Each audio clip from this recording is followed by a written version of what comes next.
I was eating breakfast in the docks one sunny morning, thinking about what I would do that week, when my brother's wife Rose came into the room. "Rudolph, you're 29 years old," she said. "Are you ever going to do anything useful?" "Rouse," I answered, putting down my egg spoon. "Why should I do anything? I have nearly enough money to do anything I want to. No one ever has quite enough money to do that, of course, and I enjoy an important position in society. My brother's Lord Burlesdon and you are Countess. But you've done nothing except be lazy." "It's true. I'm a member of the Rassendel family and our family don't need to do things." This annoyed Rose, because her family were rich but less important than the Rassendels. At this moment, my brother Lord Burlesdon, who we were happy to call simply Robert, came into the room. "Robert, I'm so happy you're back," cried Rose. "What's the matter, my dear?" Robert asked her. "She's angry because she thinks I don't do anything," I explained to my brother. At this point, I should explain that I had not been lazy all my life. I had studied hard and learned a lot when I was at a German school and German university. I spoke German as well as I spoke English, and I also knew how to speak French, Italian, and Spanish. I was good with a gun and a strong swordsman. I was also very good at riding a horse. "It's not just your red hair that makes you different from your brother," said Rose. "He also realizes his position in society has responsibilities. You only see opportunities in yours. To a man like me, opportunities are responsibilities," I explained. "Good, because I have some news for you," said Rose. "Sir Jacob Bordale tells me he'll offer you a real opportunity. He's going to be an ambassador in 6 months' time, and he says he's happy for you to work for him. I hope you'll take this job, Rudolph. My sister-in-law has a way of asking people to do things which is impossible to refuse." Moreover, I thought this job sounded quite interesting, so I said, "If in 6 months' time I'm in a position to take this job, then I'll certainly say yes." "Oh, Rudolph, how good of you," said Rose. "Where will he be working?" I asked. "Sir Jacob doesn't know which country it will be, but he's sure it'll be a good embassy." "For you I'll do it, even if it's a terrible embassy," I replied. Now I had made my promise to Rose, but there were still 6 months to go before the job would start, and I began to think about what I could do in this time. I decided that I would visit Ruritania, a small country in the middle of Europe. My family have always had an interest in that country because in 1733, Countess Amelia Rassendel married a member of the Ruritanian royal family, the Elfbergs. In fact, my brother has paintings of her and her descendants on his walls. Many of them have the same red hair and straight noses as the Elfbergs. I am the latest one to have the appearance of the Ruritanian royal family. My decision was helped a few days later when I read in the Times newspaper that Rudolph V was to become king of Ruritania in the next 3 weeks, and that amazing celebrations were planned for this joyous occasion. I thought how fantastic it would be to see such an event and began to prepare for my journey. I do not like to tell people where I go on my travels, so I told Rose that I was going walking in the Alps. I did not want her to think I was being lazy either, so I told her I was going to write a book about social problems in the country. "You're going to write a book? That would be such a good thing to do, wouldn't it, Robert?" said Rose. "Yes, indeed. Writing a book's the best way to get into politics," agreed Robert, "and he should know, as he has written many books himself." "You're right," I said to them both. However, I had no plan to really write a book, which shows how little we know about the future. Because here I am now, writing a book as I had promised to do, even if the book has nothing to do with the social problems in the Alps. But let me begin near the start of my journey to Ruritania. My Uncle William always said that no man should ever pass through Paris without spending 24 hours in the city, so I took his advice and booked a night at the Continental Hotel. As soon as I had checked in, I called on some old friends that I knew in the French capital, George Featherly, who worked at the embassy, and Bertram Bertrand, who was now a famous journalist in the city. That evening, we all ate in a restaurant and they told me all about the latest exciting events in Paris. "We've had quite a few important people visiting the city recently," said Bertram. "Anyone I'd know?" I asked. Well, I met Antoinette de Mauban today, Bertram replied. You've probably heard of her. She's a lady who's well known for her wealth and ambition. But she's leaving Paris today, we don't know where she's going to next. So why did she come to Paris? I asked. She was a guest of the Duke of Strelson, said George. I met him at the embassy yesterday. He's the half-brother to the King of Ruritania. People say he was his father's favorite son. He's gone back for the coronation, although I don't think he'll enjoy it very much because he probably wishes he were the king. I don't think he likes being only a duke. I hear he's a clever man, though, said Bertram. He's extremely clever, I'd say, agreed George. The next day, George came with me to the station and I bought a ticket to my next stop, Dresden. I did not tell him that I was going to Ruritania. If I had, the news would have gone immediately to Bertram and then it would have been in all the newspapers within days. Just as I was about to get on the train, George suddenly smiled and walked away to talk to a beautiful, tall and fashionably dressed woman of about 30 who was standing at the ticket office with two younger women. I thought these must be her servants. You have an important person to travel with, George told me when he returned a few minutes later. That's Antoinette de Mauban and she's also going to Dresden. Paris was soon behind me.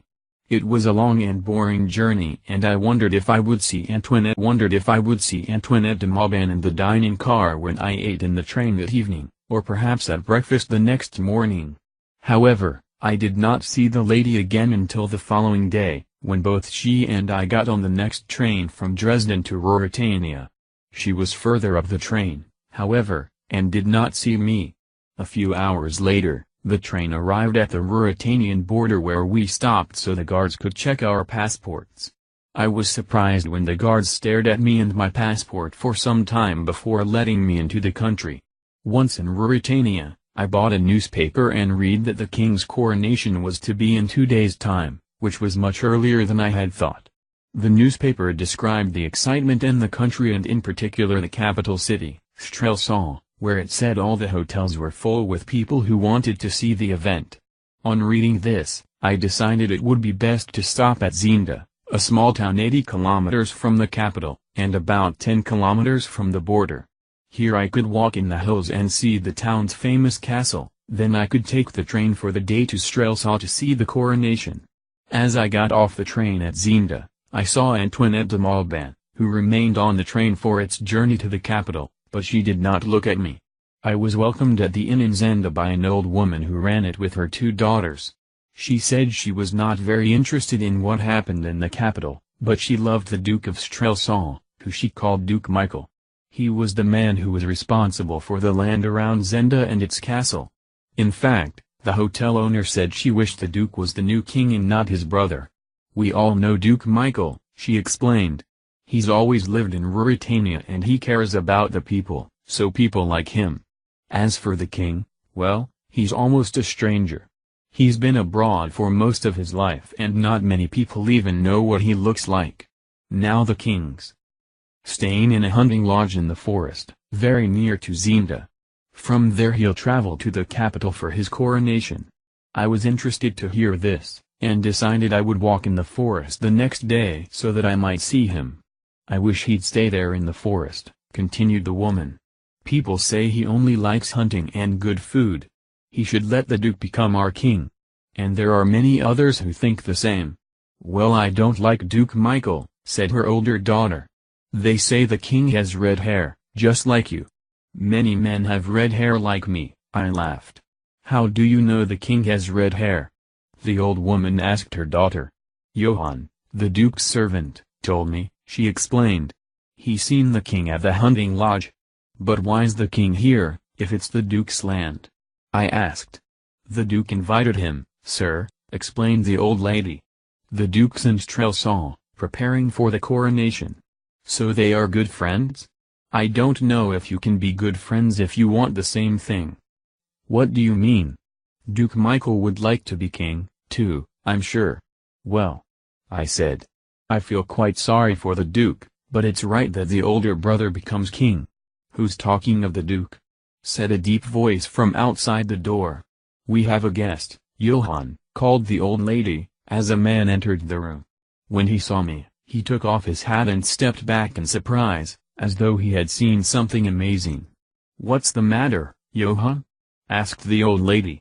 "This gentleman's come to our country to see the coronation." "It's the red hair," said one of the daughters. "We don't often see it in our country unless you're part of the king's family, the Elfbergs. Many of them have red hair." The man continued to stare at me, but said, "Good evening, sir. I'm sorry, I didn't expect to see any new guests here." "Don't worry," I said. "It's late and time I went to bed. I wish you all a good night." "Thank you, ladies, for our conversation." I stood up to go to my room, when Johann suddenly said, "Sir, have you ever seen our king?" "No, I've never seen him, but I hope to do so on Wednesday at the coronation." Johann said no more, but I felt his eyes on me as I walked up the stairs. The next morning, Johann seemed much more relaxed. When he heard that I was going to Strelsau, he said I could stay at his sister's house. She was married to a wealthy trader and she had invited him to stay with them for the coronation, but he was unable to go. I was very happy to have this opportunity and accepted his offer, so he said he would contact his sister at once and tell her to expect me that day.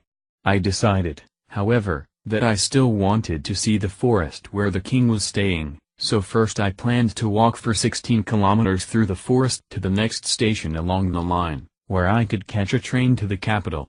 I did not tell Johann about this plan, as I did not think it would be important if I arrived at his sister's later in the day.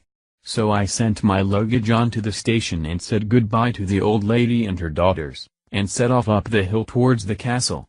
After that, it was a short walk to get into the forest. Half an hour later, I reached the castle. It was very old but well built, with a moat all around it. Behind it was a large modern mansion, which was used by the Duke of Strelsau as his country home. The mansion was reached by a wide road, but the old castle could only be reached by a drawbridge between it and the mansion. I was pleased to see that the Duke had such a well-defended house, even if he were not to become king. Soon I reached the dark forest and I walked for about an hour, pleased that the tall trees gave me cool shade. Not much sun reached the ground through the many leaves. It was a beautiful place and after a time I decided to rest by lying against one of the enormous trees. It was so quiet and peaceful in the forest that I soon fell into a deep sleep, forgetting all about the train I should have caught to Strelsau and my luggage that would be waiting at the station. I was just dreaming about living in the castle of Zenda when a voice woke me. "Why, look at him. It's amazing. He looks just like the king." I opened my eyes slowly and found two men looking at me. Both carried guns and were dressed for hunting. One of them was short but looked very tough with light blue eyes, and he looked like a soldier. The other was younger, thin and of medium height, and he looked like a gentleman. I later found out that my guesses were both correct. The older man walked up to me and raised his hat to me politely, so I stood up. "He's about the same height as the king, too," he said. "This really is extraordinary. What's your name, sir? Perhaps you can tell me what your names are first?" I asked them. The gentleman stepped forward with a smile and said, "Of course. This is Colonel Sapt, and my name's Fritz von Tarlenheim. We both work for the King of Ruritania." I shook their hands and told them, "I'm Rudolf Rassendil. I'm a traveler from England and was an officer in the Queen's army." "Well, we're officers for our king, so we understand each other well," said Tarlenheim. Rassendil, Rassendil, said Colonel Sapt quietly. "I know. Are you one of the Berlesdens?" "My brother's the new Lord Berlesden," I explained. "So, do I really look like the king?" "You could be twins," said Fritz. "Although you look like identical twins, you do not have identical personalities or skills. You two seem very different. If you were an officer for the Queen's army, Rassendil, you must be good with a sword," laughed Sapt. "Is the king not a fighting man?" I asked. "The king likes to live well," said Fritz. "Let's say he prefers eating to action, but he's a kind man and he's our king. We'd do anything for him." "Perhaps we are alike then," I said, "because I like to have an easy life, too." At this moment, A voice came from the trees behind us. "Fritz? Where are you, Fritz?" Fritz looked worried, and then said quietly to me, "It's the king. He's coming here now." A young man then came out from behind a tree in the forest and stood in front of us. As I looked at him, I gave out a loud cry at the same time as he stood back in amazement to see me. Except perhaps for a centimeter or two difference in height, we looked so alike that the king of Ruritania might have been me, Rudolf Rassendyll, and I might have been him, the king of Ruritania.